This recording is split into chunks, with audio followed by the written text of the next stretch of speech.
ਵਾਹਿਗੁਰੂ ਜੀ ਕਾ ਖਾਲਸਾ ਵਾਹਿਗੁਰੂ ਜੀ ਕੀ ਫਤਿਹ। ਤੁਸੀਂ ਵੇਖ ਰਹੇ ਸੰਗਤ ਟੈਲੀਵਿਜ਼ਨ ਦਾ ਹਰਮਨ ਪਿਆਰਾ ਪ੍ਰੋਗਰਾਮ ਖਾਲਸਾ ਰਾਜ ਕਿਵੇਂ ਬਣਿਆ। ਹੁਣ ਤੱਕ ਇਸ ਪ੍ਰੋਗਰਾਮ ਦੇ 549 ਭਾਗ ਅਸੀਂ ਆਪ ਜੀ ਦੀ ਸੇਵਾ ਵਿੱਚ ਪੇਸ਼ ਕਰ ਚੁੱਕੇ ਤੇ ਅੱਜ ਇੱਕ ਨਵਾਂ ਐਪੀਸੋਡ 550 ਨੰਬਰ ਲੈ ਕੇ ਫਿਰ ਤੋਂ ਸਾਰੀਆਂ ਸਿੱਖ ਸੰਗਤਾਂ ਦੀ ਸੇਵਾ ਵਿੱਚ ਹਾਜ਼ਰ ਹੋਏ ਹਾਂ। ਦੇਸ਼ ਵਿਦੇਸ਼ ਦੇ ਕਿਸੇ ਕੋਨੇ ਵਿੱਚ ਵੀ ਬੈਠੇ ਜਿੱਥੇ ਜਿੱਥੇ ਵੀ ਸੰਗਤ ਟੀਵੀ ਦੀ ਆਵਾਜ਼ ਜਿਹੜੀ ਆ ਪਹੁੰਚ ਰਹੀ ਹੈ, ਸੰਗਤ ਟੀਵੀ ਪਹੁੰਚ ਰਿਹਾ, ਤੁਸੀਂ ਇਸ ਪ੍ਰੋਗਰਾਮ ਨੂੰ ਦੇਖਦੇ ਹੋ, ਸਾਰਿਆਂ ਦਾ ਬਹੁਤ ਬਹੁਤ ਧੰਨਵਾਦ। ਕਿਉਂਕਿ ਇਸ ਪ੍ਰੋਗਰਾਮ ਰਾਹੀਂ ਸਾਨੂੰ ਸਤਿਗੁਰੂ ਜੀ ਦੇ ਵਿਚਾਰ, ਸਤਿਗੁਰੂ ਜੀ ਦੀ ਸੋਚ, ਸਤਿਗੁਰੂ ਜੀ ਦੇ ਬਚਨ ਜਿਹੜੇ ਆ ਪ੍ਰੋਗਰਾਮ ਦੇ ਵਿੱਚ ਖੁੱਲ੍ਹੇ ਸੁਣਨ ਨੂੰ ਮਿਲੇ। ਸਤਿਗੁਰੂ ਜੀ ਦੀ ਵਿਚਾਰਧਾਰਾ ਕੀ ਸੀ, ਉਹਨੂੰ ਮੰਨਣਾ ਨਾ ਮੰਨਣਾ ਇਹ ਤੁਹਾਡਾ ਆਪਣੀ ਤੇ ਡਿਪੈਂਡ ਕਰਦਾ, ਪਰ ਸਤਿਗੁਰੂ ਜੀ ਦੀ ਕੋਸ਼ਿਸ਼ ਸੀ ਕਿ ਸਾਰਿਆਂ ਨੂੰ ਸਹੀ ਰਾਹ ਜਿਹੜਾ ਉਹ ਵਿਖਾਇਆ ਜਾਵੇ। ਤੇ ਇਹ ਪ੍ਰੋਗਰਾਮ ਦੇ ਜਿਹੜੇ ਆਪ ਸੰਗਤਾਂ ਤੱਕ ਪੇਸ਼ ਕਰਦੇ ਸੀ ਸਤਿਕਾਰਯੋਗ ਵੀਰ ਜੀ ਰਣਜੀਤ ਸਿੰਘ ਰਾਣਾ ਜੀ, ਜਿਹੜੇ ਕਿ ਸਾਡੇ ਸਾਰੇ ਹੀ ਸਵਾਲਾਂ ਦੇ ਜਵਾਬ ਗੁਰ ਇਤਿਹਾਸ, ਗੁਰਬਾਣੀ ਤੇ ਗੁਰ ਫਲਸਫੇ ਦੇ ਆਧਾਰ ਤੇ ਦਿੰਦੇ ਹਨ। ਪ੍ਰੋਗਰਾਮ ਦੀ ਸ਼ੁਰੂਆਤ ਕਰਨ ਤੋਂ ਪਹਿਲਾਂ ਵੀਰ ਜੀ ਨੂੰ ਜੀ ਆਖ ਤੇ ਗੁਰੂ ਫਤਿਹ ਸਾਂਝੀ ਕਰਦੇ। ਵੀਰ ਜੀ ਵਾਹਿਗੁਰੂ ਜੀ ਕਾ ਖਾਲਸਾ ਵਾਹਿਗੁਰੂ ਜੀ ਕੀ ਫਤਿਹ। ਪਿਛਲੇ ਐਪੀਸੋਡ ਵਿੱਚ ਵੀਰ ਜੀ ਦੀ ਸੰਗਤਾਂ ਨੇ ਸਾਂਝ ਪਾਈ ਕਿ ਸਤਿਗੁਰੂ ਜੀ ਚਿਤੌੜਗੜ੍ਹ ਤੋਂ ਰਸਤੇ ਵਿੱਚੋਂ ਹੁੰਦੇ ਵੱਖ-ਵੱਖ ਪਿੰਡਾਂ ਦੇ ਵਿੱਚੋਂ ਵੱਖ-ਵੱਖ ਜਗ੍ਹਾਵਾਂ ਦੇ ਵਿੱਚੋਂ ਹੁੰਦੇ ਸਤਿਗੁਰੂ ਜੀ ਬਰਹਾਨਪੁਰ ਪਹੁੰਚ ਗਏ। ਅੱਜ ਦਾ ਸਵਾਲ ਹੈ ਕਿ ਸਤਿਗੁਰੂ ਜੀ ਬਰਹਾਨਪੁਰ ਜਦੋਂ ਪਹੁੰਚੇ ਉੱਥੇ ਕਿੰਨਾ ਕੁ ਚਿਰ ਠਹਿਰੇ ਤੇ ਉੱਥੇ ਕੋਈ ਇਸ ਤਰ੍ਹਾਂ ਦੀ ਘਟਨਾ ਜਾਂ ਇਸ ਤਰ੍ਹਾਂ ਦੀ ਗੱਲ ਵਾਪਰੀ ਹੋਵੇ ਜਿਹੜੀ ਤੁਸੀਂ ਸੰਗਤਾਂ ਦੇ ਨਾਲ ਸਾਂਝੀ ਕਰਨੀ ਚਾਹੁੰਦੇ ਹੋਵੋ, ਜਿੱਥੋਂ ਸਾਨੂੰ ਅੱਜ ਦੇ ਸਮੇਂ ਵਿੱਚ ਸਿੱਖਿਆ ਮਿਲੇ। ਜ਼ਰੂਰ ਤੁਸੀਂ ਸੰਗਤਾਂ ਦੇ ਨਾਲ ਸਾਂਝ ਪਾਓ। ਸਤਿਗੁਰੂ ਜੀ ਤਾਪਤੀ ਨਦੀ ਦੇ ਕੰਢੇ ਜੀ, ਤਾਪਤੀ ਨਦੀ, ਨਰਮਦਾ ਨਦੀ ਲੰਘ ਕੇ ਅਗਲੀ ਨਦੀ ਤਾਪਤੀ, ਇਹ ਤਾਪਤੀ ਨਦੀ ਜੀ, ਉਹਦੇ ਕੰਢੇ ਜਾ ਕੇ ਬਰਹਾਨਪੁਰ ਸਤਿਗੁਰੂ ਜੀ ਨੇ ਡੇਰਾ ਲਾਇਆ ਸੀ ਜੀ। ਔਰ ਇਹ ਜਿਹੜਾ ਬਰਹਾਨਪੁਰ ਸ਼ਹਿਰ ਆ, ਇੱਥੇ ਗੁਰੂ ਨਾਨਕ ਸਾਹਿਬ ਵੀ ਆਏ ਸੀ। ਠੀਕ। ਜਦੋਂ ਦੱਖਣ ਦੇਸ਼ ਦੀ ਸਤਿਗੁਰੂ ਨੇ ਉਦਾਸੀ ਵੇਲੇ ਯਾਤਰਾ ਕੀਤੀ ਹੈ ਇੱਧਰਲੇ ਬੰਨੇ ਦੀ, ਤੇ ਸਤਿਗੁਰੂ ਇਸੇ ਥਾਂ ਹੀ ਤਾਪ ਦੀ ਨਦੀ ਦੇ ਕੰਢੇ ਆ ਕੇ ਬੈਠੇ ਸੀਗੇ ਔਰ ਯਾਦ ਦੇ ਵਿੱਚ ਉੱਥੇ ਇੱਕ ਧਰਮਸ਼ਾਲਾ ਕਾਇਮ ਸੀ। ਠੀਕ ਹੈ। ਗੁਰੂ ਨਾਨਕ ਸਾਹਿਬ ਦੀ ਯਾਦ ਦੇ ਵਿੱਚ ਜਦੋਂ ਗੁਰੂ ਗੋਬਿੰਦ ਸਿੰਘ ਪਹੁੰਚੇ ਉਦੋਂ ਵੀ ਕਾਇਮ ਸੀ, ਅੱਜ ਵੀ ਕਾਇਮ ਆ। ਅੱਜ ਉਹਨੂੰ ਆਪਾਂ ਗੁਰੂ ਨਾਨਕ ਸਾਹਿਬ ਦਾ ਤੇ ਗੁਰੂ ਗੋਬਿੰਦ ਸਿੰਘ ਦਾ ਯਾਦਗਾਰੀ ਸਥਾਨ ਕਹਿੰਦੇ ਆ ਜੀ, ਪਰ ਉਦੋਂ ਜਦੋਂ ਗੁਰੂ ਗੋਬਿੰਦ ਸਿੰਘ ਪਹੁੰਚੇ ਸੀ ਉਹਨੂੰ ਗੁਰੂ ਨਾਨਕ ਸਾਹਿਬ ਦਾ ਹੀ ਯਾਦਗਾਰੀ ਸਥਾਨ ਕਿਹਾ ਜਾਂਦਾ ਸੀਗਾ ਜੀ। ਹੁਣ ਸਤਿਗੁਰੂ ਜੀ ਦਾ ਇੱਕ ਤਰ੍ਹਾਂ ਦਾ ਗੁਰੂ ਘਰ ਦਾ ਆਸ਼ਰਮ ਉੱਥੇ ਕਾਇਮ ਆ, ਸੰਗਤਾਂ ਵੀ ਉੱਥੇ ਹੈਗੀਆਂ ਆ, ਗੁਰੂ ਨਾਨਕ ਨਾਮ ਲੇਵਾ ਚੱਲ ਰਿਹਾ, ਡੇਰਾ ਇੱਕ ਤਰ੍ਹਾਂ ਦਾ ਜਾਣੀ ਕਿ ਜਿਹੜਾ ਗੁਰੂ ਘਰ ਨਾਲ ਜੁੜਿਆ ਹੁੰਦਾ ਉਹ ਚੱਲ ਰਿਹਾ, ਉੱਥੇ ਧਰਮਸ਼ਾਲਾ ਉੱਥੇ ਕਾਇਮ ਹੈਗੀ ਆ। ਸੋ ਸਤਿਗੁਰੂ ਜੀ ਨੇ ਇਸ ਧਰਮਸ਼ਾਲਾ ਦੇ ਵਿੱਚ ਅਟਕ ਕੇ ਕਈ ਦਿਨ ਸਵੇਰੇ ਤੇ ਸ਼ਾਮ ਦੀਵਾਨ ਲਾਏ। ਠੀਕ। ਆਲੇ ਦੁਆਲੇ ਸੰਗਤਾਂ ਆਉਂਦੀਆਂ ਜਿਨ੍ਹਾਂ ਨੇ ਗੁਰੂ ਨਾਨਕ ਦੀ ਮਹਿਮਾ ਸੁਣੀ ਸੀ, ਗੁਰੂ ਨਾਨਕ ਨਾਲ ਜੁੜੇ ਸੀ, ਸਿੱਖੀ ਬਾਰੇ ਜਾਣਦੇ ਸੀਗੇ, ਇੱਥੇ ਸਵੇਰੇ ਸ਼ਾਮ ਦੀਵਾਨ ਵੀ ਲੱਗੇ। ਔਰ ਸਤਿਗੁਰੂ ਜੀ ਤਾਪਤੀ ਨਦੀ ਜਿਹੜਾ ਸੀ ਨਾ, ਉਹ ਨਦੀ ਦੇ ਕਿਨਾਰੇ ਉੱਤੇ ਇੱਕ ਉੱਚੇ ਦਮਦਮੇ ਤੇ ਜਾ ਕੇ ਬੈਠਦੇ ਹੁੰਦੇ ਸੀ। ਹਾਂਜੀ। ਉੱਥੇ ਜਿੱਥੇ ਬੈਠਦੇ ਹੁੰਦੇ ਸੀ ਉੱਚੇ ਥਾਂ ਤੇ, ਜਿੱਥੇ ਜਾ ਕੇ ਇਹ ਆਲਾ ਦੁਆਲਾ ਦੇਖਣ ਦੇ ਲਈ, ਕੁਦਰਤ ਦਾ ਨਜ਼ਾਰਾ ਦੇਖਣ ਦੇ ਲਈ, ਉੱਥੇ ਵੀ ਦਮਦਮਾ ਬਣਿਆ ਹੋਇਆ, ਯਾਦਗਾਰ ਬਣੀ ਹੋਈ ਆ ਇਹ ਧਰਮਸ਼ਾਲਾ ਦੇ ਨਾਲ ਇੱਕ ਹੋਰ, ਤੇ ਉੱਥੇ ਵੀ ਜਾ ਕੇ ਦੀਵਾਨ ਸਤਿਗੁਰੂ ਲਾਉਂਦੇ ਹੁੰਦੇ ਸੀ। ਕਈ ਵਾਰੀ ਸ਼ਾਮ ਦਾ ਦੀਵਾਨ ਉੱਥੇ ਲਾਉਣਾ ਦਮਦਮੇ ਦੇ ਉੱਤੇ, ਜਿੱਥੇ ਸਤਿਗੁਰੂ ਨੇ, ਔਰ ਸਤਿਗੁਰੂ ਜੀ ਨੇ ਉਸ ਦਮਦਮੇ ਦੇ ਉੱਤੇ ਜਿਹੜੀ ਆਲੇ ਦੁਆਲੇ ਦੇ ਲੋਕ ਸੰਗਤਾਂ ਪ੍ਰਭਾਵਿਤ ਹੋਈਆਂ, ਜਿਨ੍ਹਾਂ ਨੇ ਹਥਿਆਰ ਧਾਰਨੇ, ਅੰਮ੍ਰਿਤ ਛਕਣਾ ਪ੍ਰਵਾਨ ਕੀਤਾ, ਖੰਡੇ ਦੀ ਪੌਲ ਸਤਿਗੁਰੂ ਨੇ ਉੱਥੇ ਖੰਡੇ ਦੀ ਪੌਲ ਵੀ ਛਕਾਈ, ਅੰਮ੍ਰਿਤ ਸੰਚਾਰ ਵੀ ਕੀਤਾ ਬਰਹਾਨਪੁਰ ਦੇ ਵਿੱਚ ਆਪਦੇ ਹੱਥੀਂ। ਔਰ ਮੈਂ ਫੇਰ ਦੁਹਰਾ ਦਿਆਂ ਕਿ ਪੰਜਾਂ ਪੈਰਿਆਂ ਨਾਲ ਸਤਿਗੁਰੂ ਜਦੋਂ ਤੱਕ ਗੁਰੂ ਗ੍ਰੰਥ ਸਾਹਿਬ ਨੂੰ ਗੁਰਗੱਦੀ ਨਹੀਂ ਸੀ ਦਿੱਤੀ, ਗੁਰੂ ਗੋਬਿੰਦ ਸਿੰਘ ਜੀ ਪੰਜਾਂ ਪਿਆਰਿਆਂ ਦੇ ਨਾਲ ਆਪ ਸ਼ਾਮਲ ਹੁੰਦੇ ਸੀ। ਜੋਤ ਤੇ ਜੁਗਤ ਦੇ ਸੁਮੇਲ ਦੇ ਨਾਲ ਹੀ ਅੰਮ੍ਰਿਤ ਦੀ ਜਾਰੀ ਕਲਾ ਵਰਦੀ ਆ। ਬਰਹਾਨਪੁਰ ਵੀ ਸਤਿਗੁਰੂ ਆਪ ਸ਼ਾਮਲ ਹੋਏ। ਸਤਿਗੁਰੂ ਦਾ ਬਰਹਾਨਪੁਰ ਟਿਕਾ ਦੇਖ ਕੇ ਬਾਦਸ਼ਾਹ ਨੇ ਵੀ ਹੁਣ ਦੱਖਣ ਵੱਲ ਜਾਣਾ ਆ, ਕਿਉਂਕਿ ਦੱਖਣ ਦੇ ਵਿੱਚ ਵੱਡੀ ਬਗਾਵਤ ਸੀ, ਰਾਜਪੂਤਾਨੇ ਨੂੰ ਵੱਡੀਆਂ ਰਿਆਸਤਾਂ ਨਵਾਲਿਆ, ਆਲੇ ਦੁਆਲੇ ਦੀਆਂ ਆਪੇ ਹੀ ਆ ਗਈਆਂ ਛੋਟੀਆਂ, ਤੇ ਬਾਦਸ਼ਾਹ ਵੀ ਆਪਣੀ ਰਿਆਸਤਾਂ ਨੂੰ ਤਾਕਤ ਦਿਖਾਉਂਦਾ ਬਰਹਾਨਪੁਰ ਪਹੁੰਚ ਗਿਆ। ਉਹਨੂੰ ਪਤਾ ਸਤਿਗੁਰੂ ਨੇ ਬਰਹਾਨਪੁਰ ਡੇਰਾ ਲਾਇਆ। ਹੁਣ ਬਾਦਸ਼ਾਹ ਮਗਰ ਪਹੁੰਚਿਆ ਵੀ ਸਤਿਗੁਰੂ ਕਿਸੇ ਤਰ੍ਹਾਂ ਗੁੱਸੇ ਨਾਲ ਆ ਕੇ ਇਹ ਸੁਨੇਹਾ ਭੇਜਿਆ, ਸਤਿਗੁਰੂ ਜੀ ਗਾਂ ਦਾ ਸਫ਼ਰ ਆਪਾਂ ਇਕੱਠੇ ਕਰੀਏ। ਪਰ ਸਤਿਗੁਰੂ ਨੇ ਆਖਿਆ ਨਹੀਂ, ਤੁਸੀਂ ਚੱਲੋ, ਅਸੀਂ ਵੀ ਦੱਖਣ ਵੱਲ ਤਾਂ ਅਸੀਂ ਆਉਣਾ ਹੀ ਆ, ਪਰ ਅਸੀਂ ਇੱਥੇ ਸੰਗਤਾਂ ਕੋਲ ਕੁਛ ਦਿਨ ਅਟਕਾਂਗੇ, ਰੁਕਾਂਗੇ, ਇੱਥੇ ਮੁਕਾਮ ਕਰਾਂਗੇ, ਕਿਉਂਕਿ ਸੰਗਤਾਂ ਦੀ ਮਰਜ਼ੀ, ਇਹ ਸੰਗਤਾਂ ਦੀ ਮਰਜ਼ੀ ਵੀ ਸੀਗੀ ਇਹ। ਦੂਜੀ ਗੱਲ, ਸਤਿਗੁਰੂ ਬਾਦਸ਼ਾਹ ਦੇ ਨਾਲ ਜਾਣਾ ਨਹੀਂ ਚਾਹੁੰਦੇ, ਤਾਂ ਕਿ ਬਾਦਸ਼ਾਹ ਜਿਹੜਾ ਪ੍ਰਭਾਵ ਦੇਣਾ ਚਾਹੁੰਦਾ ਆ ਥੋੜੇ ਬਾਗੀਆਂ ਹੋਈਆਂ ਰਿਆਸਤਾਂ ਨੂੰ ਕਿ ਗੁਰੂ ਗੋਬਿੰਦ ਸਿੰਘ ਮੇਰੇ ਨਾਲ ਆ, ਗੁਰੂ ਗੋਬਿੰਦ ਸਿੰਘ ਦੀ ਤਾਕਤ ਮੇਰੇ ਨਾਲ ਆ, ਵੀ ਮੈਂ ਇੱਕ ਜਿਹੜੀ ਵੱਡੀ ਬਾਗੀ ਧਿਰ ਸੀ ਪੰਜਾਬ ਦੀ, ਜਿਹਨੇ ਮੁਗਲ ਹਕੂਮਤ ਨੂੰ ਹਿਲਾਇਆ ਸੀਗਾ, ਉਸ ਧਿਰ ਨੂੰ ਸ਼ਾਂਤ ਕਰਕੇ ਆਪਣੇ ਨਾਲ ਤੋਰ ਰਿਹਾ। ਇਹ ਜਿਹੜਾ ਪ੍ਰਭਾਵ ਦੇਣਾ ਚਾਹੁੰਦਾ ਸੀ ਉਹ ਪ੍ਰਭਾਵ ਨਾ ਪਵੇ।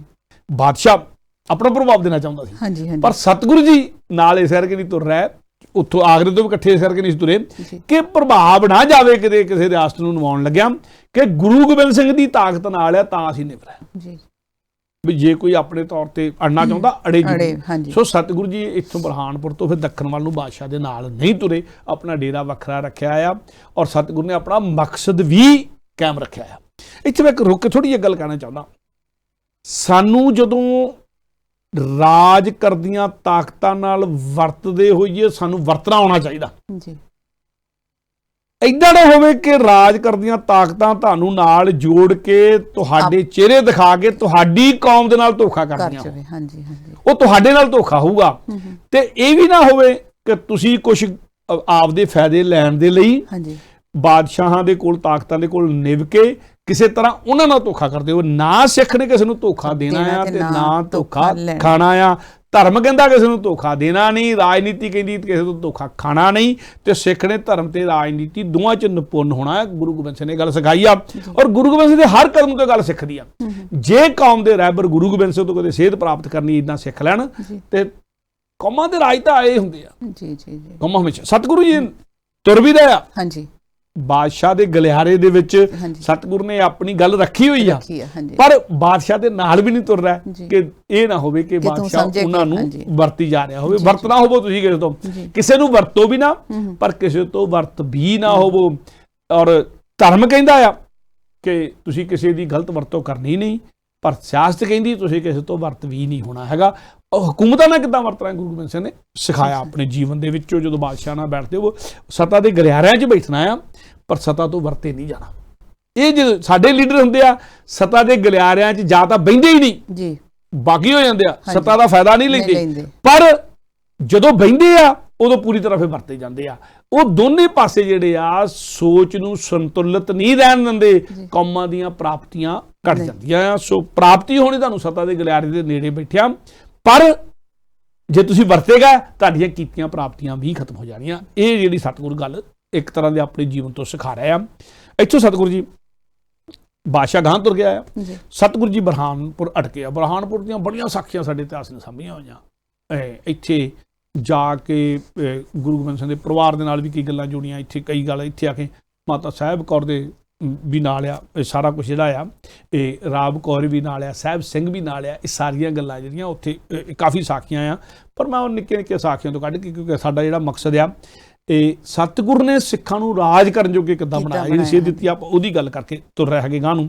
ਇੱਥੇ ਸਤਿਗੁਰੂ ਜੀ ਬੁਰਹਾਨਪੁਰ ਦੇ ਵਿੱਚ ਗੁਰੂ ਨਾਨਕ ਸਾਹਿਬ ਤੋਂ ਉਹ ਪਰਿਵਾਰ ਵਰਸਾਇਆ ਹੋਇਆ ਸੀ, ਗੁਰੂ ਨਾਨਕ ਸਾਹਿਬ ਦੀ ਸਿੱਖਿਆ ਤੋਂ ਵਰਸਾਇਆ ਹੋਇਆ ਸੀ। ਵਿਵੇਕੀ ਸਾਧੂ ਇੱਕ ਰਹਿੰਦਾ ਸੀ, ਨਾਂ ਸੀ ਉਹਦਾ ਜੀਵਨ ਦਾਸ ਜੀ, ਵੱਡੀ ਉਮਰ ਵਾਲਾ ਸੀਗਾ। ਉਹ ਸਤਿਗੁਰੂ ਦੇ ਦਰਸ਼ਨ ਕਰਨ ਵਾਲਾ ਨਿਹਾਲ ਹੋਇਆ, ਕਹਿੰਦਾ ਜਿੱਦਾਂ ਆਪਣੇ ਬਜ਼ੁਰਗਾਂ ਤੋਂ ਗੁਰੂ ਨਾਨਕ ਦੀ ਰਹਿਮਤ ਸੁਣੀ ਸੀਗੀ ਉਦਾਂ ਦੀ ਰਹਿਮਤ ਤੁਹਾਡੇ ਚਿਹਰੇ ਤੋਂ ਵਰਦੀ ਆ। ਸੋ ਸਤਿਗੁਰੂ ਦੇ ਚਰਨਾਂ ਤੇ ਆ ਕੇ ਢੱਠਾ ਤੇ ਨਾਲ ਬੇਨਤੀ ਕੀਤੀ, ਸਤਿਗੁਰੂ ਜੀ ਮੇਰੇ ਡੇਰੇ ਤੇ ਆ ਕੇ ਮੇਰੇ ਮਕਾਮ ਤੇ ਆ ਕੇ ਪ੍ਰਸ਼ਾਦ ਛਕੋ। ਠੀਕ ਹੈ। ਸਤਿਗੁਰੂ ਨੇ ਕਿਹਾ ਇਦਾਂ ਕਰ, ਅਸੀਂ ਕਿਉਂ ਛਕੀਏ, ਪੂਰਾ ਸੰਗਤਾਂ ਲਈ ਤਿਆਰ ਕਰ, ਉੱਥੇ ਆ ਕੇ ਦੀਵਾਨ ਵੀ ਲਾਵਾਂਗੇ, ਪ੍ਰਸ਼ਾਦ ਵੀ ਛਕਾਂਗੇ ਤੇ ਤੁਹਾਡੇ ਕੋਲ ਆ ਕੇ ਬੈਠਾਂਗੇ। ਸੋ ਸਤਿਗੁਰੂ ਜੀ ਨੇ ਉਹਦੀ ਬੇਨਤੀ ਪ੍ਰਵਾਨ ਕਰ ਲਈ। ਉਹਨੇ ਸਾਰੀਆਂ ਸੰਗਤਾਂ ਲਈ, ਜਿੰਨੇ ਸਤਿਗੁਰੂ ਨਾਲ ਪੂਰਾ ਦਲ ਬਲ ਸੀਗਾ, ਸਾਰੇ ਲਈ ਪ੍ਰਸ਼ਾਦਾ ਪਾਣੀ ਤਿਆਰ ਕੀਤਾ। ਸਤਿਗੁਰੂ ਨੇ ਉੱਥੇ ਜਾ ਕੇ ਉਹਦੇ ਡੇਰੇ ਤੇ ਦੀਵਾਨ ਵੀ ਲਾਇਆ। ਉਹ ਵੀ ਯਾਦ ਸਾਡੀ ਅੱਜ ਜੀਵਨ ਦਾਸ ਵਾਲੀ, ਜਿਹੜਾ ਬਾਬਾ ਜੀਵਨ ਦਾਸ ਵਾਲਾ ਡੇਰਾ ਸੀ ਉਹ ਯਾਦ ਕਾਇਮ ਆ। ਔਰ ਸਤਿਗੁਰੂ ਦੀ ਉੱਥੇ ਬੁਰਹਾਨਪੁਰ ਦੇ ਵਿੱਚ, ਔਰ ਜੀਵਨ ਦਾਸ ਨੇ ਇੱਥੇ ਸਤਿਗੁਰੂ ਕੋਲੋਂ ਸਤਿਗੁਰੂ ਨੇ ਦੀਵਾਨ ਲਾ ਕੇ ਫਿਰ ਅੰਮ੍ਰਿਤ ਸੰਚਾਰ ਕੀਤਾ। ਉਸ ਡੇਰੇ ਦੇ ਉੱਤੇ ਅੰਮ੍ਰਿਤ ਸੰਚਾਰ ਹੋਇਆ ਤੇ ਜੀਵਨ ਦਾਸ ਨੇ ਸਤਿਗੁਰੂ ਦੇ ਕੋਲੋਂ ਅੰਮ੍ਰਿਤ ਵੀ ਛਕਿਆ। ਇਹ ਪੰਜਾਂ ਪਿਆਰਿਆਂ ਤੋਂ ਨਾਲ ਸਤਿਗੁਰੂ ਵੀ ਸ਼ਾਮਲ ਆ, ਸੋ ਸਿੱਖ ਵੀ ਬਣਿਆ। ਔਰ ਕਿਹਾ ਜਾਂਦਾ ਕਿ ਇਹ ਜੀਵਨ ਦਾਸ ਇਸ ਤੋਂ ਵੱਡੀ ਉਮਰ ਵਾਲਾ ਸੀ, ਸਤਿਗੁਰੂ ਦੇ ਨਾਲ ਹੀ ਫਿਰਿਆ, ਸਤਿਗੁਰੂ ਦੇ ਇੰਨਾ ਪਿਆਰ ਚ ਆ ਗਿਆ। ਇਹ ਜੀਵਨ ਦਾਸ ਸਤਿਗੁਰੂ ਦੇ ਨਾਲ ਦੱਖਣ ਦੇਸ਼ ਨੰਦੇੜ ਤੱਕ ਗਿਆ। ਗਾਂ ਇਹਦਾ ਪਰਿਵਾਰ ਲੜੀਵਾਰ ਨੂੰ ਅਰਦਾਸੀਆ ਸਤਿਗੁਰੂ ਨੇ ਕਿਹਾ, ਤੇ ਇਹਦਾ ਪਰਿਵਾਰ ਜਿਹੜਾ ਜੀਵਨ ਦਾਸ ਦਾ ਜਿਹੜਾ ਅੰਮ੍ਰਿਤ ਛਕ ਲਿਆ ਜੀਵਨ ਸਿੰਘ ਬਣ ਗਿਆ। ਇਹਦਾ ਪਰਿਵਾਰ ਜਿਹੜਾ ਸੀਗਾ ਇਹ ਅੱਜ ਤੱਕ ਅਰਦਾਸੀ ਦੀ ਸੇਵਾ ਨੰਦੇੜ ਸਾਹਿਬ ਦੇ ਵਿੱਚ ਇਹਦਾ ਪਰਿਵਾਰ ਹੀ ਨਿਭਾ ਰਿਹਾ ਸੀਨਾ ਬਸੀਨਾ। ਠੀਕ ਹੈ। ਤਕਰੀਬਨ 16-17 ਪੀੜ੍ਹੀਆਂ ਤੋਂ ਲਗਾਤਾਰ ਉਹ ਪਰਿਵਾਰ ਹੀ ਅਰਦਾਸੀ ਦੀ ਸੇਵਾ ਹਜ਼ੂਰ ਸਾਹਿਬ ਕਰ ਰਿਹਾ ਹੈਗਾ। ਸੋ ਸਤਿਗੁਰੂ ਜੀ ਬੁਰਹਾਨਪੁਰ ਤੋਂ ਤੁਰ ਕੇ ਮੈਂ ਵਿਸਤਾਰ ਹੈਗਾ ਉਹਦਾ ਸਾਡੇ ਕੋਲ ਮਿਲਦਾ ਵੀ ਆ ਵਿਸਤਾਰ, ਪਰ ਮੈਂ ਵਿਸਤਾਰ 'ਚ ਜਾਣਾ ਨਹੀਂਗਾ ਕਿਉਂਕਿ ਉਹ ਗੱਲ ਅੱਗੇ ਕੀਤੀ ਵੀ ਹੋਈ ਆ, ਇੱਕ ਦੋ ਵਾਰੀ ਹੋਈ ਵੀ ਗੱਲ ਆ, ਪਰ ਆਪਾਂ ਉਹਨੂੰ ਗੱਲ ਇੱਥੇ ਰੋਕ ਦੇਣਾ। ਜੀਵਨ ਦਾਸ ਜੀ ਸਤਿਗੁਰ ਤੋਂ ਅੰਮ੍ਰਿਤ ਛਕ ਲਿਆ, ਅੰਮ੍ਰਿਤ ਛਕ ਕੇ ਸਤਿਗੁਰ ਦੇ ਨਾਲ ਦੱਖਣ ਤੱਕ ਗਏ। ਉਹਨਾਂ ਦਾ ਪਰਿਵਾਰ ਅਰਦਾਸੀ ਤੌਰ ਤੇ ਅੱਜ ਤੱਕ ਸੇਵਾ ਕਰ ਰਿਹਾ ਹੈਗਾ। ਵੱਡੀ ਸੇਵਾ ਆ, ਸਤਿਗੁਰ ਨੇ ਬਖਸ਼ਿਸ਼ ਕੀਤੀ ਉਹਨਾਂ ਦੇ ਉੱਤੇ। ਬਰਹਾਨਪੁਰ ਤੋਂ ਸਤਿਗੁਰੂ ਤੁਰੇ, ਫਿਰ ਸਤਿਗੁਰੂ ਜੀ ਇੱਥੋਂ ਗਿਆ ਨਾਗਪੁਰ, ਨਾਗਪੁਰ ਤੋਂ ਸਤਿਗੁਰੂ ਗਿਆ ਪੂਨਾ, ਪੂਨਾ ਤੋਂ ਸ਼ਹਿਰਾਂ ਨਗਰਾਂ ਤੋਂ ਹੁੰਦੇ ਸਤਿਗੁਰੂ ਗੋਦਾਵਰੀ ਨਦੀ ਦੇ ਕੰਢੇ ਜਾ ਕੇ ਨੰਦੇੜ 'ਚ ਬੈਠ ਗਏ। ਨੰਦੇੜ ਨਗਰ ਦੇ ਕੋਲ ਜਾ ਕੇ ਸਤਿਗੁਰ ਨੇ ਡੇਰਾ ਲਾ ਲਿਆ ਆ ਗੋਦਾਵਰੀ ਨਦੀ ਦੇ ਕੰਢੇ ਦੇ ਉੱਤੇ। ਸਤਿਗੁਰ ਦੇ ਜਿਹੜੇ ਵੱਡੇ ਡੇਰੇ ਸੀ, ਵੱਡੇ ਮਕਾਮ ਸੀ, ਆਮ ਤੌਰ ਤੇ ਨਦੀਆਂ ਦੇ ਕੰਢੇ ਤੇ ਹੁੰਦੇ ਸੀਗੇ। ਭਾਵੇਂ ਆਪਾਂ ਆਨੰਦਪੁਰ ਦੀ ਗੱਲ ਕਰ ਲਈਏ ਸਤਲੁਜ ਦੇ ਕੰਢੇ ਤੇ ਭਾਵੇਂ ਆਪਾਂ ਆਗਰੇ ਦੀ ਗੱਲ ਕਰੀਏ ਉੱਥੇ ਨਦੀ ਦੇ ਕੰਢੇ ਲਾਇਆ ਸੀ, ਭਾਵੇਂ ਆਪਾਂ ਇਹ ਨਰਮਦਾ ਨਦੀ ਦੀ ਗੱਲ ਕਰੀਏ, ਭਾਵੇਂ ਆਪਾਂ ਤਾਪਤੀ ਨਦੀ ਦੀ ਗੱਲ ਕਰੀਏ, ਤੇ ਭਾਵੇਂ ਆਪਾਂ ਹੁਣ ਗੋਦਾਵਰੀ ਦੀ ਗੱਲ ਕਰੀਏ। ਕਾਰਨ ਉਹਦਾ ਹੁੰਦਾ ਸੀ ਕਿ ਪਾਣੀ ਤੁਹਾਡੀਆਂ ਲੋੜਾਂ ਲਈ ਜ਼ਰੂਰੀ ਆ। ਜੋ ਤੁਸੀਂ ਡੇਰਾ ਲਾ ਕੇ ਬੈਠਣਾ ਤੇ ਪਾਣੀ ਉਦੋਂ ਨਦੀਆਂ ਤੋਂ ਮਿਲਦਾ ਸੀ, ਘੋੜੇ ਵੀ ਨਾਲ ਉਹਨਾਂ ਲਈ ਵੀ ਆ, ਸਾਰਿਆਂ ਲਈ ਪਾਣੀ ਤੋਂ ਬਿਨਾਂ ਜੀਵਨ ਨਹੀਂ ਜਾ ਸਕਦਾ, ਤੇ ਪਾਣੀ ਉਹਨਾਂ ਦਾ ਨਦੀਆਂ ਦੇ ਵਰਤ ਹੁੰਦਾ ਸੀ। ਸਤਿਗੁਰੂ ਨਦੀਆਂ ਦੇ ਕੰਢੇ ਤੇ ਹੀ ਜਾਂ ਕਿਸੇ ਛੰਭ ਦੇ ਕੰਢੇ ਤੇ ਜਿਹੜੀ ਸਾਫ਼ ਪਾਣੀ ਵਾਲੀ ਛੰਭ ਹੋਵੇ ਉੱਥੇ ਡੇਰਾ ਲਾਉਂਦੇ ਹੁੰਦੇ ਸਤਿਗੁਰੂ। ਸੋ ਗੋਦਾਵਰੀ ਦੇ ਕੰਢੇ ਜਾ ਕੇ ਨੰਦੇੜ ਨਗਰ ਦੇ ਕੋਲ ਬਾਰ-ਬਾਰ ਸ਼ਹਿਰ ਦੇ ਬਾਰ-ਬਾਰ ਸਤਿਗੁਰੂ ਜੀ ਨੇ ਜਾ ਕੇ ਡੇਰਾ ਲਾ ਲਿਆ। ਸਤਿਗੁਰੂ ਦਾ ਆਉਣਾ ਸੁਣਿਆ, ਕਿਉਂਕਿ ਸਤਿਗੁਰੂ ਵੀ ਉਸ ਇਲਾਕੇ 'ਚ ਪਹਿਲਾਂ ਗੁਰੂ ਨਾਨਕ ਸਾਹਿਬ ਵੀ ਗਏ ਹੋਏ ਸੀ। ਉਸ ਇਲਾਕੇ 'ਚ ਗੁਰੂ ਨਾਨਕ ਸਾਹਿਬ ਗਏ ਸੀ ਤੇ ਗੁਰੂ ਘਰ ਦੀ ਮਹਿਮਾ ਫੈਲੀ ਹੋਈ ਸੀਗੀ, ਕਿਉਂਕਿ ਗੁਰੂ ਨਾਨਕ ਝੀਰਾ ਵਗੈਰਾ ਗੁਰਦੁਆਰੇ ਉਧਰਲੇ ਬੰਨੇ ਮਿਲਦੇ ਗੁਰੂ ਨਾਨਕ ਦੀਆਂ ਯਾਦਾਂ ਅੱਜ ਵੀ ਮਿਲਦੀਆਂ, ਉਦੋਂ ਵੀ ਸੀ। ਜਿਨ੍ਹਾਂ ਨੇ ਅਮੀਰਾਂ ਵਜ਼ੀਰਾਂ ਨੇ ਗੁਰੂ ਨਾਨਕ ਦੇ ਨਾਂ ਦੀ ਰਹਿਮਤ ਸੁਣੀ ਸੀ ਕਿ ਉਹਨਾਂ ਦੀ 10ਵੀਂ ਗੱਦੀ ਦਾ ਮਾਲਕ ਗੁਰੂ ਗੋਬਿੰਦ ਸਿੰਘ ਜੀ ਆਏ ਆ, ਉਹ ਨਜ਼ਰਾਨੇ ਲੈ ਕੇ ਸਤਿਗੁਰੂ ਦੇ ਕੋਲ ਭੇਟਾ ਲੈ ਕੇ ਬੜੇ ਅਦਬ ਸਤਿਕਾਰ ਦੇ ਨਾਲ ਆਏ ਆ। ਸਤਿਗੁਰੂ ਨੂੰ ਨਮਸਕਾਰਾਂ ਕੀਤੀਆਂ, ਡੰਡੌਤਾਂ ਕੀਤੀਆਂ ਆ, ਤੇ ਸਤਿਗੁਰੂ ਦੇ ਦਰਬਾਰ 'ਚ ਆ ਕੇ ਬੈਠਦੇ ਆ, ਸਤਿਗੁਰੂ ਤੋਂ ਬਖਸ਼ਿਸ਼ਾਂ ਲੈਂਦੇ ਆ। ਬਾਦਸ਼ਾਹ ਬਹਾਦਰ ਸ਼ਾਹ ਵੀ ਦੱਖਣ ਦੇਸ਼ਾਂ 'ਚ ਘੁੰਮਦਾ ਹੋਰ ਬੰਨੇ, ਉਹਨੇ ਜਦੋਂ ਦੇਖਿਆ ਨੰਦੇੜ ਦੇ ਕੰਢੇ, ਨੰਦੇੜ ਦੇ ਕੋਲ ਜਾ ਕੇ ਸਤਿਗੁਰੂ ਗੋਦਾਵਰੀ ਕੰਢੇ ਡੇਰਾ ਲਾ ਲਿਆ। ਹੁਣ ਬਾਦਸ਼ਾਹ ਨੇ ਵੀ ਉੱਥੇ ਆ ਕੇ ਗੋਦਾਵਰੀ ਦੇ ਕੰਢੇ ਤੋਂ ਦੂਜੇ ਪਾਸੇ ਨੇੜੇ ਆ ਕੇ ਸਤਿਗੁਰੂ ਦੇ ਕੰਢੇ ਸਤਿਗੁਰੂ ਬੈਠਿਆ, ਦੂਜੇ ਕੰਢੇ ਬਾਦਸ਼ਾਹ ਨੇ ਵੀ ਆ ਕੇ ਡੇਰਾ ਲਾ ਲਿਆ। ਨੇੜੇ ਆ ਕੇ ਡੇਰਾ ਬਾਦਸ਼ਾਹ ਨੇ ਵੀ ਲਾ ਲਿਆ। ਡੇਰਾ ਉੱਥੇ ਲਾ ਕੇ ਫੌਜਾਂ ਨੂੰ, ਤੇ ਸਤਿਗੁਰੂ ਦੇ ਦਰਸ਼ਨ ਕਰਨ ਲਈ ਬਾਦਸ਼ਾਹ ਫਿਰ ਆਪ ਆਇਆ, ਕਿਉਂਕਿ ਸਤਿਗੁਰੂ ਦੇ ਤਾਂ ਜਿੱਥੇ ਅਟਕਣਾ ਉੱਥੇ ਤਾਂ ਜੰਗਲ 'ਚ ਮੰਗਲ ਲਾਉਣ ਵਾਲੀ ਗੱਲ ਆ, ਦੋਨੇ ਟਾਈਮ ਦੀਵਾਨ ਚੱਲਣੇ ਆ, ਲੰਗਰ ਚੱਲਣੇ ਆ। ਸੋ ਬਾਦਸ਼ਾਹ ਸਤਿਗੁਰੂ ਦੇ ਦਰਸ਼ਨ ਕਰਨ ਆਇਆ, ਤੇ ਦਰਸ਼ਨ ਕਰਕੇ ਬਾਦਸ਼ਾਹ ਫਿਰ ਵਾਪਸ ਵੀ ਗਿਆ ਆ। ਤੇ ਇੱਥੇ ਜਦੋਂ ਬਾਦਸ਼ਾਹ ਦਾ ਆਉਣਾ ਸੁਣਿਆ, ਜਿਹੜੇ ਰਾਜੇ, ਐਲਕਾਰ, ਅਮੀਰ, ਵਜ਼ੀਰ, ਰਹੀਸ਼ ਸਤਿਗੁਰੂ ਨੂੰ ਆ ਕੇ ਭੇਟਾ ਕਰ ਗਏ ਸੀਗੇ, ਸਤਿਗੁਰੂ ਦੇ ਚਰਨਾਂ 'ਚ ਲੱਗ ਗਿਆ ਸੀ, ਉਹ ਤਾਂ ਅਡੋਲ ਰਹੇ ਕਿ ਅਸੀਂ ਜਿਹਦੇ ਚਰਨਾਂ 'ਚ ਜਾ ਕੇ ਬੈਠੇ ਆ ਉਹਨਾਂ ਦੇ ਚਰਨਾਂ 'ਚ ਤਾਂ ਆ ਕੇ ਬਾਦਸ਼ਾਹ ਵੀ ਬੈਠਦਾ ਆ। ਉਹਨਾਂ ਨੇ ਬਾਦਸ਼ਾਹ ਦਾ ਕੋਈ ਡਰ ਨਹੀਂ ਮੰਨਿਆ ਕਿ ਜਿਸ ਦਾ ਸਾਹਿਬ ਡਾਢਾ ਹੋਏ ਤੇ ਉਸ ਨੂੰ ਮਾਰ ਨਾ ਸਕੇ ਕੋਈ ਵਾਲੀ ਜਿਹੜੀ ਗੁਰਬਾਣੀ ਨੇ ਗੱਲ ਕਹੀ, ਉਹ ਤਾਂ ਅਡੋਲ ਰਹੇ, ਉਹਨਾਂ ਨੂੰ ਤਾਂ ਕੋਈ ਫਿਕਰ ਨਹੀਂ ਪਿਆ। ਪਰ ਜਿਹੜੇ ਗੁਰੂ ਗੋਬਿੰਦ ਸਿੰਘ ਦੇ ਕੋਲ ਨਹੀਂ ਸੀ ਆਏ ਅਮੀਰ ਵਜ਼ੀਰ ਰਜਵਾੜੇ, ਜਿਹੜੇ ਕਿਹਾ ਸੀ ਇੱਕ ਫਕੀਰ ਵਾਲੀ ਗੱਲ ਜਿਹਨਾਂ ਰੱਖੀ ਸੀ, ਜਿਹੜੇ ਨਹੀਂ ਸੀ ਆਏ ਪਾਤਸ਼ਾਹ ਦੇ ਕੋਲ, ਉਹ ਡਰਦੇ ਮਾਰੇ ਕਿ ਬਾਦਸ਼ਾਹ ਆ ਗਿਆ ਹੁਣ ਸਾਡੇ ਤੇ ਆ ਕੇ ਹਮਲੇ ਕਰੂਗਾ, ਉਹ ਡਰਦੇ ਮਾਰੇ ਜਾ ਕੇ ਬਾਦਸ਼ਾਹ ਨੂੰ ਨਜ਼ਰਾਨੇ ਦੇਣ ਲੱਗ ਪਏ, ਕਰ ਦੇਣ ਲੱਗ ਪਏ, ਲਗਾਨ ਦੇਣ ਲੱਗ ਪਏ। ਸੋ ਜਿਹੜੇ ਸਤਿਗੁਰੂ ਦੇ ਦਰਬਾਰ ਆਏ ਉਹ ਡੋਲ ਰਹੇ, ਤੇ ਜਿਹੜੇ ਨਹੀਂ ਸੀ ਆਏ ਉਹ ਡਰਦੇ ਮਾਰੇ ਹੀ ਹਮਲਾ ਕਰਨ ਤੋਂ ਪਹਿਲਾਂ ਹੀ ਨਜ਼ਰਾਨੇ ਲੈ ਕੇ ਬਾਦਸ਼ਾਹ ਦੇ ਦਰਬਾਰ 'ਚ ਸ਼ਾਮਲ ਹੋ ਗਏ।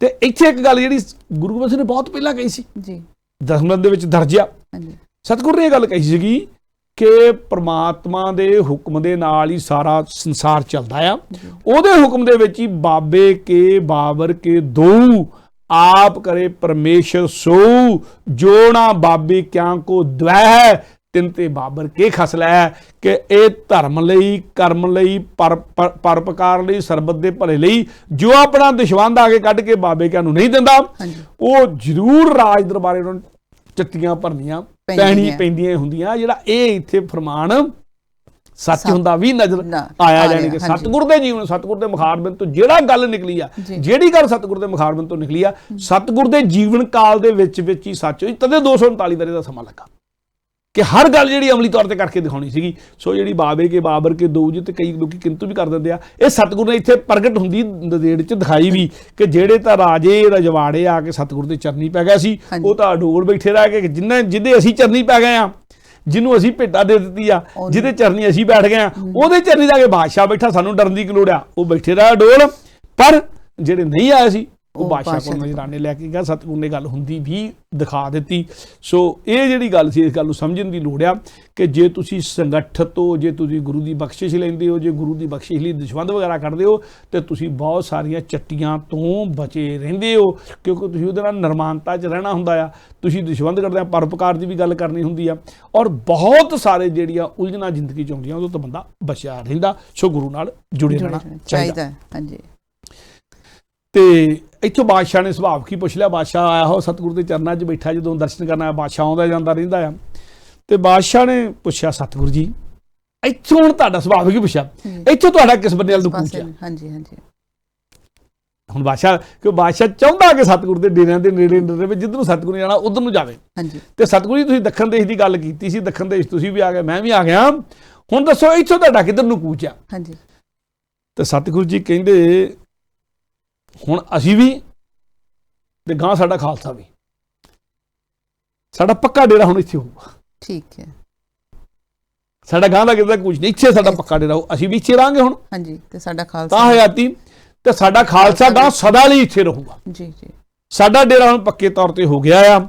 ਤੇ ਜਦੋਂ ਸਤਿਗੁਰੂ ਨੇ ਸਾਡਾ ਡੇਰਾ ਇੱਥੇ ਪੱਕੇ ਤੌਰ ਤੇ ਹੋ ਗਿਆ ਆ। ਹਾਂਜੀ ਹਾਂਜੀ। ਤੇ ਗੋਦਾਵਰੀ ਨਦੀ ਦੇ ਕੰਢੇ ਤੇ ਜਿਹੜਾ ਬੜਾ ਉਪਜਾਊ ਜਿਹਾ ਇਲਾਕਾ ਸੀਗਾ, ਬੜਾ ਨਗਰ ਦੇ ਨੇੜੇ ਲੱਗਦਾ ਇਲਾਕਾ ਸੀਗਾ, ਇਹ ਬੜਾ ਜਾਣੀ ਕਿ ਰਹਿ ਜਿੱਥੇ ਸਤਿਗੁਰੂ ਕਰਦੇ ਸੀ, ਉਹ ਅੱਜ ਦੇ ਸਮੇਂ 'ਚ ਕਹਿੰਦਾ ਤੇ ਪ੍ਰਾਈਮ ਪਲੇਸ ਵਾਲੀ ਗੱਲ ਸੀਗੀ। ਹਾਂਜੀ। ਉਹ ਇਲਾਕਾ ਸੀਗਾ ਤੇ ਉਹ ਇਲਾਕੇ ਦੀ ਮਾਲਕੀ ਪਠਾਨਾਂ ਕੋਲ ਸੀਗੀ। ਠੀਕ ਹੈ।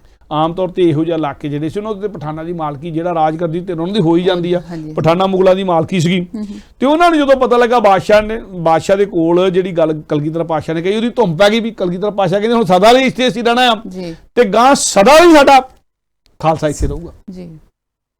ਅਸੀਂ ਇੱਥੋਂ ਕਿਤੇ ਨਹੀਂ ਜਾਣਾ, ਇੱਥੇ ਰਹਿਣਾ ਤੇ ਗਾਂ ਸਾਡਾ ਖਾਲਸਾ ਵੀ ਸਦਾ ਲਈ ਇੱਥੇ ਰਹੂਗਾ। ਤੇ ਉਹ ਕਹਿੰਦੇ ਸਾਡੀ ਤਾਂ ਥਾਂ ਗਈ ਫਿਰ। ਹਾਂਜੀ। ਡੇਰਾ ਲਾਇਆ ਸੀ ਕਿ ਸਤਿਗੁਰੂ ਚਲ 2-4 ਦਿਨ ਲਈ ਡੇਰਾ ਲਾਇਆ, ਉਹ ਉੱਠ ਕੇ ਚਲ ਜਾਣਗੇ। ਹਾਂਜੀ। ਤੇ ਕਿਹੜੀ ਗੱਲ ਆ, ਅੱਗੇ ਵੀ ਕੋਈ ਸਾਧੂ ਆਉਂਦੇ ਹੋਣਗੇ, ਆ ਕੇ ਚਲੇ ਜਾਂਦੇ ਹੋਣਗੇ। ਤੇ ਪਰ ਇਹ ਜੇ ਹੁਣ ਪੱਕੇ ਤੌਰ ਤੇ ਮੰਨ ਲਈ ਸਾਡੀ ਥਾਂ ਤਾਂ ਗਈ। ਉਹ ਪਠਾਨ ਮੁਗਲ ਇਕੱਠੇ ਹੋ ਕੇ ਜਿਨ੍ਹਾਂ ਦੀ ਇਸ ਥਾਂ ਦੇ ਉੱਤੇ ਮਲਕੀਅਤ ਬਣਦੀ ਸੀਗੀ, ਉਹ ਬਾਦਸ਼ਾਹ ਦੇ ਡੇਰੇ ਸ਼ਿਕਾਇਤ ਲਾ ਕੇ ਦੂਜੇ ਦਿਨ ਪਹੁੰਚ ਗਿਆ। ਜਦੋਂ ਗੱਲ ਬਈ ਸਤਿਗੁਰੂ ਜੀ ਬਾਦਸ਼ਾਹ ਨੂੰ ਕਹਿਣ ਲੱਗੇ ਵੀ ਸਤਿਗੁਰੂ ਜੀ ਨਾਲ ਤੁਹਾਡੀ ਨੇੜਤਾ ਵੀ ਆ, ਅਸੀਂ ਦੇਖੀ ਆ, ਪਰ ਸਾਡੀ ਥਾਂ ਮੱਲ ਕਿਉਂ ਬੈਠ ਗਿਆ। ਹਾਂਜੀ। ਤੇ ਤੁਸੀਂ ਇਹ ਨਿਆਂ ਕਰੋ, ਸਾਡੀ ਥਾਂ ਖਾਲੀ ਕਰਵਾਓ ਜੀ। ਉਹ ਕਹਿੰਦੇ ਸਦਾ ਲਈ ਸਾਨੂੰ ਪਤਾ ਲੱਗਾ ਇੱਥੇ ਸਦਾ ਲਈ ਬੈਠਣਾ, ਜੇ ਤਾਂ 2-4 ਦਿਨਾਂ ਦੀ ਗੱਲ ਹੋਵੇ ਫਿਰ ਠੀਕ ਆ, ਕੋਈ ਗੱਲ ਨਹੀਂ। ਪਰ ਉਹ ਕਹਿੰਦੇ ਸਦਾ ਲਈ ਬੈਠਣਾ ਆ। ਤੇ ਬਾਦਸ਼ਾਹ ਦੂਜੇ ਦਿਨ ਫੇਰ ਜਦੋਂ ਸ਼ਿਕਾਇਤ ਲਿਖਤੀ ਉਹਨਾਂ ਨੇ ਕਰ ਦਿੱਤੀ, ਉਹਨਾਂ ਕੋਲ ਲਿਖਤੀ ਸ਼ਿਕਾਇਤ ਕਰੋ, ਪਠਾਨਾਂ ਨੇ ਮੁਗਲਾਂ ਨੇ ਲਿਖਤੀ ਸ਼ਿਕਾਇਤ ਕੀਤੀ। ਬਾਦਸ਼ਾਹ ਉਹ ਸ਼ਿਕਾਇਤ ਲਿਖਤੀ ਲੈ ਕੇ ਦੂਜੇ ਦਿਨ ਦੇ ਅੰਮ੍ਰਿਤ ਵੇਲੇ ਦੇ ਦੀਵਾਨ ਤੋਂ ਬਾਅਦ ਚ ਜਦੋਂ ਲੰਗਰ ਪਾਣੀ ਛਕਣ ਦਾ ਸਮਾਂ ਲੰਘਿਆ ਤੇ ਉਹ ਬਾਦਸ਼ਾਹ ਦੇ ਕੋਲ ਬਾਦਸ਼ਾਹ ਜਿਹੜਾ ਸੀ ਪਾਤਸ਼ਾਹ ਕੋਲ ਪਹੁੰਚ ਗਿਆ, ਸਤਿਗੁਰੂ ਕੋਲ ਆ ਕੇ ਪਹੁੰਚ ਗਿਆ। ਆ ਕੇ ਗੱਲਾਂ ਬਾਤਾਂ ਕੀਤੀਆਂ, ਸਹਿਜ ਦੇ ਨਾਲ ਬੈਠਿਆ, ਗੱਲਾਂ ਬਾਤਾਂ ਕੀਤੀਆਂ, ਗੱਲਾਂ ਬਾਤਾਂ ਕਰਕੇ ਕਰਨ ਲੱਗਾ ਪਾਤਸ਼ਾਹ ਜੀ ਇੱਕ ਸ਼ਿਕਾਇਤ ਆਈ ਆ ਕਿ ਮੁਗਲਾਂ ਪਠਾਨਾਂ ਵੱਲੋਂ ਵੀ ਇਹ ਥਾਂ ਉਹਨਾਂ ਦੀ ਆ। ਹਾਂਜੀ ਹਾਂਜੀ। ਮੈਨੂੰ ਬਾਦਸ਼ਾਹ ਹੋਣ ਦੇ ਨਾਤੇ ਨਿਆਂ ਕਰਨਾ ਪੈਣਾ। ਮੈਂ ਕਹਿ ਤਾਂ ਸਕਦਾ ਨਹੀਂ ਇਸ ਥਾਂ ਅੱਜ ਤੋਂ ਗੁਰੂ ਗੋਬਿੰਦ ਸਿੰਘ ਦੀ ਹੈ, ਪਰ ਲੋਕਾਂ ਨੇ ਕਹਿਣਾ ਬਾਦਸ਼ਾਹ ਨੇ ਨਿਆਂ ਨਹੀਂ ਕੀਤਾ, ਦੋਸਤੀ ਪਾਲ ਲਈ ਆ। ਹਾਂਜੀ ਹਾਂਜੀ। ਸੋ ਉਹਨਾਂ ਨੇ ਆਪਣੇ ਹੱਕ ਦੀ, ਮੈਂ ਉਹਨਾਂ ਨੂੰ ਪੁੱਛਿਆ, ਉਹਨਾਂ ਨੇ ਆਪਣੇ ਜਿਹੜੇ ਸੀਗੇ ਹੱਕ ਦੇ ਵਿੱਚ ਗਵਾਹੀਆਂ ਵੀ ਭੁਗਤਾਈਆਂ, ਲਿਖਿਆ ਹੋਇਆ ਪਟਾ ਵੀ ਦਿਖਾਇਆ ਆ। ਜੀ ਜੀ। ਤੇ ਉਹਨਾਂ ਨੇ ਤੇ ਤੁਸੀਂ ਵੀ ਆਪਣੇ ਹੱਕ ਦਾ, ਜੇ ਤੁਹਾਡੀ ਥਾਂ ਆ, ਹਾਂਜੀ, ਤੇ ਪਟਾ ਦਿਖਾਇਆ, ਤੁਸੀਂ ਵੀ ਸਾਨੂੰ ਕੋਈ ਨਾ ਕੋਈ ਮਾੜਾ ਜਿਹਾ ਸਬੂਤ ਦਿਓ ਤਾਂ ਕਿ ਅਸੀਂ ਫੈਸਲਾ ਕਰਨ ਦੇ ਹੋਈਏ ਵੀ ਤੁਸੀਂ ਦੱਸੋ। ਤੁਸੀਂ ਉੱਦਾਂ ਤਾਂ ਸਾਰੀਆਂ ਥਾਵਾਂ ਹੀ ਤੁਹਾਡੀਆਂ ਆ, ਤੁਸੀਂ ਮਾਲਕ ਆ, ਤੇ ਮੈਂ ਆਪਣੇ ਹੁਕਮ ਨਾਲ ਵੀ ਕਰ ਸਕਦਾ, ਉਹਨਾਂ ਨੂੰ ਉਹਦੇ ਵੱਟੇ ਕੋਈ ਹੋਰ ਥਾਂ ਵੀ ਦੇ ਸਕਦਾ, ਪਰ ਮੈਂ ਚਾਹੁੰਦਾ ਨਿਆਂ ਹੋਵੇ। ਤੇ ਸਤਿਗੁਰੂ ਕਹਿੰਦੇ ਇਦਾਂ ਕਰ ਬਾਦਸ਼ਾਹ ਵੀ ਤੂੰ ਕੱਲ ਨੂੰ, ਹਾਂਜੀ, ਤੂੰ ਸਾਡੇ ਤੋਂ ਸਬੂਤ ਮੰਗਦਾ ਆ ਤੇ ਤੂੰ ਕੱਲ ਨੂੰ ਇਦਾਂ ਕਰ ਆਪ ਵੀ ਆ ਜਾ ਇੱਥੇ। ਜਿਹੜੇ ਤੇਰੇ ਕਾਜੀ ਤੇ ਮੁਫਤੀ ਜਿਨ੍ਹਾਂ ਨੂੰ ਨਾਲ ਲੈ ਕੇ, ਜਿਹੜੇ ਇੱਥੋਂ ਦੇ ਅਹਿਲਕਾਰ ਜਿਨ੍ਹਾਂ ਨੇ ਤੈਨੂੰ ਆ ਕੇ, ਜਿਹੜੇ ਕਾਜੀ ਤੇ ਮੁਫਤੀ ਜਿਹੜੇ ਬਣੇ ਹੁੰਦੇ ਸੀ ਉਦੋਂ ਅਹਿਲਕਾਰ ਜੱਜ ਹੁੰਦੇ ਸੀ। ਹਾਂਜੀ ਹਾਂਜੀ ਹਾਂਜੀ। ਅੱਛਾ, ਜਿਹੜੇ ਮੁਨਸਫ ਤੇਰੇ ਉਹਨਾਂ ਨੂੰ ਵੀ ਨਾਲ ਲੈ ਆਈ ਜੀ, ਇੱਥੇ ਦੇ ਲੋਕਲ ਮੁਨਸਫ।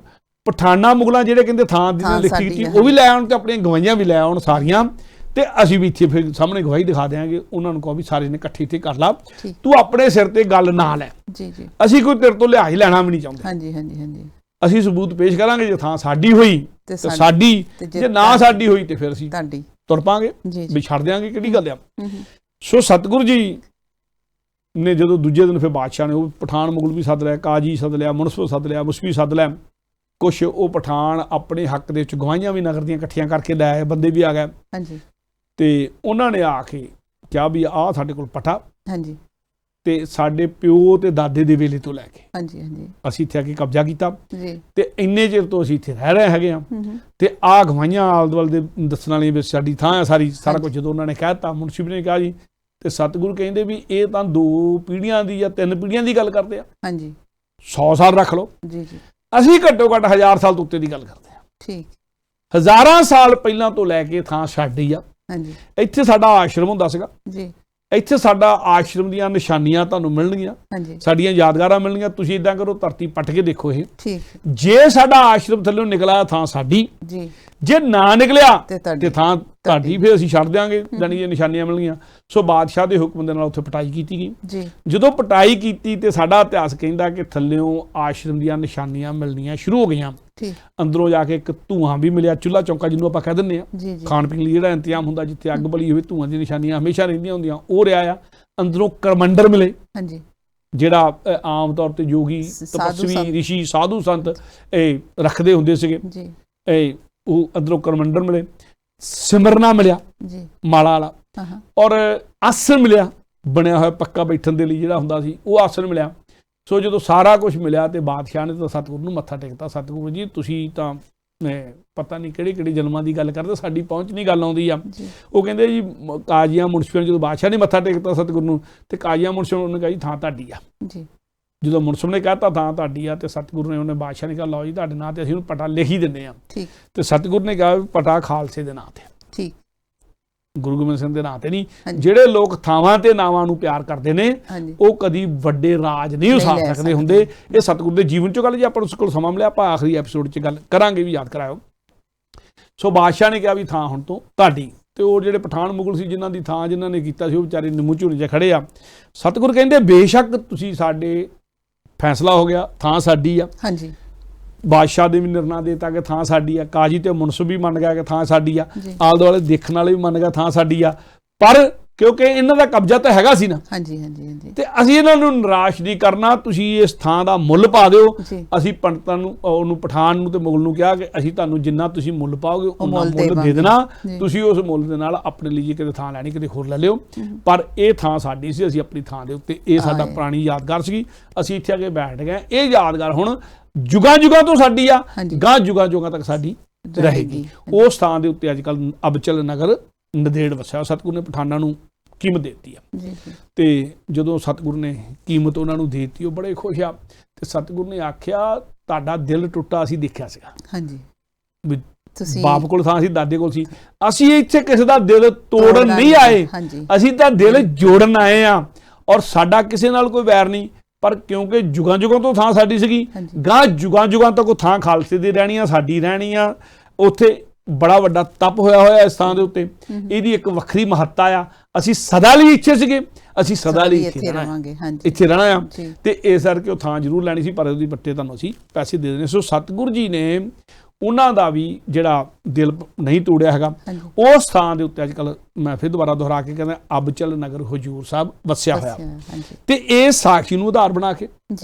ਔਰ ਸਤਿਗੁਰੂ ਨੇ ਜੋਤੀ ਜੋਤ ਸਮਾਉਣ ਵਾਲੀ ਜਿਹੜੀ ਗੱਲ ਕਹੀ ਸੀ ਕਿ ਅਬਚਲ ਨਗਰ ਹਜੂਰ ਦੇ ਵਿੱਚ ਅਸੀਂ ਜਦੋਂ ਵੀ ਸਾਨੂੰ ਯਾਦ ਕਰੋਗੇ ਅਸੀਂ ਇੱਥੇ ਹਜੂਰ ਰਹਾਂਗੇ, ਤਾਂ ਹੀ ਉਹਨੂੰ ਹਜੂਰੀ ਸਤਿਗੁਰ ਦੀ ਇਸੇ ਕਰਕੇ ਉਹਨੂੰ ਹਜੂਰ ਸਾਹਿਬ ਆਖਿਆ ਜਾਂਦਾ ਆ। ਸੋ ਇਹ ਗੱਲ ਕਹੀ ਜਾਂਦੀ ਅੱਜ ਵੀ, ਜਦੋਂ ਕਿਤੇ ਹਜੂਰ ਸਾਹਿਬ ਜਾਈਏ ਤੇ ਉੱਥੇ ਜਾਈਏ ਤੇ ਉੱਥੇ ਜਥੇਦਾਰ ਹੁਣੀ ਕਹਿੰਦੇ ਆ ਕਿ ਕਲਗੀਧਰ ਪਾਤਸ਼ਾਹ ਇੱਥੇ ਵਸਦੇ ਆ। ਕਲਗੀਧਰ ਪਾਤਸ਼ਾਹ ਇੱਥੋਂ ਗਏ ਨਹੀਂ ਕਦੇ ਵੀ, ਕਲਗੀਧਰ ਪਾਤਸ਼ਾਹ ਇੱਥੇ ਵਸਦੇ ਆ, ਔਰ ਇੱਥੇ ਸਦਾ ਸਦਾ ਲਈ ਕਲਗੀਧਰ ਪਾਤਸ਼ਾਹ ਦਾ ਵਾਸਾ ਆ। ਔਰ ਕਈ ਸਾਖੀਆਂ ਸੁਣਾਉਂਦੇ ਨੇ, ਅਨੁਭਵੀ ਮਹਾਂਪੁਰਸ਼ ਕਹਿੰਦੇ ਹੁੰਦੇ ਆ ਕਿ ਕਲਗੀਧਰ ਪਾਤਸ਼ਾਹ ਹੈਗੇ ਤਾਂ ਸਰਥਾਂ ਦੀ ਆ, ਸਾਰਾ ਜਗ ਸਾਰਾ ਬ੍ਰਹਿਮੰਡ ਹੀ ਉਹਨਾਂ ਦਾ ਆ। ਪਰ ਕਲਗੀਧਰ ਪਾਤਸ਼ਾਹ ਜੀ ਆਪਣੇ ਜਾਨੀ ਕਿ ਸਾਰੀ ਹਜ਼ੂਰੀ ਦਾ ਜਿਹੜਾ ਆ, ਉਹਨਾਂ ਦੇ 3 ਹਿੱਸੇ ਉਹਨਾਂ ਦੀ ਹਜ਼ੂਰੀ ਦੇ ਇਕੱਲੇ ਹਜ਼ੂਰ ਸਾਹਿਬ ਆ, ਤੇ ਉਹਨਾਂ ਦਾ 1 ਹਿੱਸਾ ਜਿਹੜਾ ਆ ਉਹ ਬਾਕੀ ਸਾਰੇ ਬ੍ਰਹਿਮੰਡ ਦੇ ਵਿੱਚ ਆ। ਠੀਕ ਹੈ, ਯਾਨੀ ਐਡੀ ਵੱਡੀ ਮਹੱਤਤਾ ਉਸ ਥਾਂ ਨੂੰ ਦਿੱਤੀ ਆ। ਉੱਥੇ ਸਤਿਗੁਰੂ ਦੀ ਜੁਗਾਂ ਜੁਗਾਂ ਦੀ ਤਪੱਸਿਆ ਆ। ਜਦੋਂ ਕਿਤੇ ਇਹ ਗੱਲ ਕੀਤੀ ਜਾਂਦੀ ਆ ਵੀ ਹੇਮਕੁੰਡ ਤੇ ਸਤਿਗੁਰੂ ਜੀ ਨੇ ਜਿਹੜੀ ਤਪੱਸਿਆ ਕੀਤੀ ਸੀਗੀ, ਉਹ ਹੇਮਕੁੰਡ ਦੇ ਲਈ ਤਪੱਸਵੀ ਬਣ ਕੇ ਉੱਥੇ ਤਪੱਸਿਆ ਕੀਤੀ ਜਾ ਸਕਦੀ ਸੀ। ਆਪਣੇ ਪਿਛਲੇ ਜਨਮਾਂ 'ਚ ਉਹਦੀ ਜਿਹੜੀ ਤਿਆਰੀ ਸਤਿਗੁਰੂ ਨੇ ਹੇਮਕੁੰਡ ਤੇ ਜਾਣ ਦੀ ਕੀਤੀ ਸੀਗੀ, ਕਿਉਂਕਿ ਬਰਫ਼ ਦੇ ਵਿੱਚ ਜਾ ਕੇ ਬੈਠਣਾ, ਉੱਥੇ ਤਪੱਸਵੀ ਬਣ ਕੇ ਬੈਠਿਆ ਜਾ ਸਕਦਾ ਸੀ। ਉਹਦੀ ਜਿਹੜੀ ਤਿਆਰੀ ਹੋਣੀ ਸੀਗੀ ਪਿਛਲੇ ਜਨਮਾਂ ਦੇ ਵਿੱਚ ਦੁਸ਼ਦਮਨ ਦੇ ਤੌਰ ਤੇ, ਉਹ ਪਹਿਲੀ ਤਿਆਰੀ ਹਜੂਰ ਸਾਹਿਬ ਕੀਤੀ ਸੀਗੀ। ਉੱਥੇ ਤਿਆਰੀ ਕਰਕੇ ਤਪੱਸਵੀ ਬਣ ਕੇ, ਰਿਸ਼ੀ ਬਣ ਕੇ, ਸਰੀਰ ਦੇ ਮੋਹ ਤੋਂ ਉੱਤੇ ਉੱਠ ਕੇ, ਸਰੀਰ ਤੋਂ ਉੱਤੇ ਉੱਠ ਕੇ ਇੱਕ ਰੂਹ ਦੇ ਤੌਰ ਦੇ ਉੱਤੇ ਜਾ ਕੇ ਫਿਰ ਜਿਹੜੀ 36 ਯੁੱਗ ਦੀ ਤਪੱਸਿਆ ਦੀ ਗੱਲ ਕਰਦੇ ਆ ਹੇਮਕੁੰਡ ਦੀ, ਉਹ ਤਪੱਸਿਆ ਬਾਅਦ ਦੀ ਸੀਗੀ। ਅਨੁਭਵੀ ਪੁਰਸ਼ ਏਦਾਂ ਕਹਿੰਦੇ ਆ। ਸਾਡੇ ਇਤਿਹਾਸ ਦੇ ਵਿੱਚ ਵੀ ਜਿਹੜਾ ਸਾਡੇ ਕਵਿਤਾ ਦੇ ਵੀ ਸਾਡਾ ਇਤਿਹਾਸ ਲਿਖਿਆ ਹੋਇਆ, ਬੇਸ਼ੱਕ ਸੂਰਜ ਪ੍ਰਕਾਸ਼ ਦਾ ਹੋਵੇ, ਬੇਸ਼ੱਕ ਉਹ ਖਾਲਸਾ ਤਵਾਰੀਖ ਦਾ ਹੋਵੇ, ਉਹਨਾਂ ਸਾਰਿਆਂ ਦੇ ਵਿੱਚ ਇਹ ਗੱਲ ਇਸ਼ਾਰੇ ਮਾਤਰ ਕੀਤੀ ਗਈ। ਤੇ ਮੈਂ ਉਹ ਗੱਲ ਜਿੱਦਾਂ ਕੀਤੀ ਗਈ ਆ ਉੱਦਾਂ ਕਰ ਦਿੱਤੀ ਗਈ ਆ। ਸਾਡੀ ਉੱਥੇ ਸ਼ਰਧਾ ਔਰ ਇਹ ਬਹੁਤੀਆਂ ਗੱਲਾਂ ਕਈ ਵਾਰੀ ਇਦਾਂ ਹੁੰਦਾ ਸੀ ਸ਼ਰਧਾ ਨੂੰ ਟਿਕਾਈ ਰੱਖਣ ਲਈ ਕੀਤੀਆਂ ਜਾਂਦੀਆਂ ਹੁੰਦੀਆਂ ਸੀਗੀਆਂ ਸਾਡੇ ਪ੍ਰਚਾਰਕਾਂ ਵੱਲੋਂ ਵੀ ਔਰ ਸਾਡੇ ਇਤਿਹਾਸਕਾਰਾਂ ਵੱਲੋਂ ਵੀ। ਔਰ ਪਹਿਲੀ ਗੱਲ ਹੈ ਵੀ ਇਹ ਆ, ਜੇ ਸ਼ਰਧਾ ਆ ਉਹ ਜੜ ਆ ਜੀ, ਸਿੱਖੀ ਦੇ ਬੂਟੇ ਦੀ ਜੜ ਜਿਹੜੀ ਸ਼ਰਧਾ ਆ, ਜਿਹੜੀ ਜੜ ਹੋਊਗੀ ਤੇ ਫਿਰ ਬਾਕੀ ਬੂਟਾ ਪੈਦਾ ਵੀ ਹੋਊਗਾ, ਫਿਰ ਉਹਦੇ ਚੋਂ ਫਲ ਫੁੱਲ ਵੀ ਲੱਗਣਗੇ। ਪਰ ਜੇ ਤੁਸੀਂ ਸ਼ਰਧਾ ਹੀ ਮਾਰ ਲਈ ਤੇ ਫਿਰ ਨਾ ਫੁੱਲ ਲੱਗਣੇ ਆ ਨਾ ਫਲ ਲੱਗਣੇ, ਕਿਉਂਕਿ ਜੜ ਨਹੀਂ ਰਹਿਣੀ। ਇਸ ਕਰਕੇ ਇਸ ਨੂੰ ਸ਼ਰਧਾ ਦੇ ਤੌਰ ਤੇ ਲੈ ਕੇ ਜੁੜਨਾ ਚਾਹੀਦਾ। ਸਤਿਗੁਰੂ ਦੇ ਦਰਸ਼ਨ ਅੱਜ ਵੀ ਸ਼ਰਧਾ ਵਾਲੇ ਉੱਥੇ ਹੁੰਦੇ ਨੇ ਤੇ ਹੁੰਦੇ ਰਹਿਣਗੇ, ਮਰਜ਼ੀ ਵੀ ਹੋ ਸਕਦੇ ਤੇ ਹੁੰਦੇ ਵੀ ਰਹਿਣਗੇ। ਸਤਿਗੁਰੂ ਕਿਰਪਾ ਕਰੇ, ਰਹਿਮਤਾਂ ਕਰੇ। ਬਿਲਕੁਲ ਵੀਰ ਜੀ, ਤੁਹਾਡਾ ਬਹੁਤ ਬਹੁਤ ਧੰਨਵਾਦ, ਕਿਉਂਕਿ ਦਿਲ ਤਾਂ ਨਹੀਂ ਸੀ ਕਰਦਾ ਪ੍ਰੋਗਰਾਮ ਦੀ ਸਮਾਪਤੀ ਕਰੀਏ, ਪਰ ਵਕਤ ਇਜਾਜ਼ਤ ਨਹੀਂ ਦਿੰਦਾ। ਪ੍ਰੋਗਰਾਮ ਦੀ ਅਸੀਂ ਜਿੱਥੇ ਸਮਾਪਤੀ ਕੀਤੀ ਹੈ ਉੱਥੋਂ ਹੀ ਸ਼ੁਰੂਆਤ ਕਰਾਂਗੇ। ਪ੍ਰੋਗਰਾਮ ਕਰਦਿਆਂ ਹੋਈਆਂ ਗਲਤੀਆਂ ਦੀ ਮਾਫੀ ਮੰਗਦੇ ਹਾਂ, ਇੱਥੇ ਫਤਿਹ ਬੁਲਾਉਂਦੇ ਹਾਂ। ਵਾਹਿਗੁਰੂ ਜੀ ਕਾ ਖਾਲਸਾ, ਵਾਹਿਗੁਰੂ ਜੀ ਕੀ ਫਤਿਹ।